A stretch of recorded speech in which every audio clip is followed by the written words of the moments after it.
हाय, मेरा नाम पीयू है और आज मैं आप सबको मेरी कहानी बताऊंगी 3 से 4 साल पहले की, जो मेरे साथ घटी थी। दरअसल उस रात मैं और मेरी माँ एक शादी में गए थे। हम वहाँ से लौट रहे थे और आते आते रास्ते पर मैंने ध्यान नहीं दिया और मेरा पैर एक पुतले पर जा लगा और वो देख के मैं और मेरी माँ बहुत डर गए, क्योंकि वो पुतला कोई साधारण पुतला नहीं था, बल्कि उसके आजू बाजू सुई चुभे हुए थे और कुछ कुछ गिरा हुआ था। तो हम तो बहुत डर गए, पर हमने ज़्यादा ध्यान नहीं दिया और हम घर चले गए। दूसरी ही रात से मुझे एक औरत दिखने लगी जो कि बहुत ही ज़्यादा डरावनी थी, पर मैंने ज़्यादा ध्यान नहीं दिया, आँख बंद करके सो गई।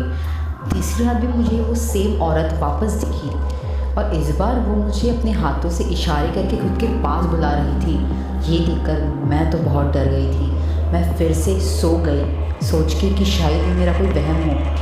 ऐसा एक हफ्ते तक चला, पर एक रात ऐसा हुआ कि जैसे ही मैंने करवट बदल के सोने गई तो देखा कि वो औरत मेरे बहुत पास आ बैठी थी और ये देखकर मैं चीख पड़ी और फिर मेरी माँ आ गई। मैं अपनी माँ को ज़ोर से पकड़ के रोने लगी और पूरी बात बताई कि एक हफ्ते से मेरे साथ क्या क्या हो रहा था।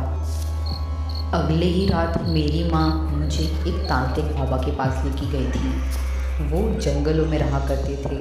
डर तो बहुत लग रहा था, पर फिर भी जाना ही पड़ा क्योंकि सब उन्हें बहुत मानते थे।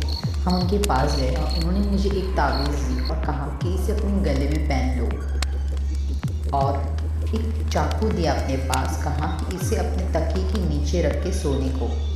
हमने वो ले आए घर और फिर उस रात तो मुझे कुछ नहीं दिखा और उसके बाद से मुझे ये सब दिखना पूरी तरीके से बंद हो गया।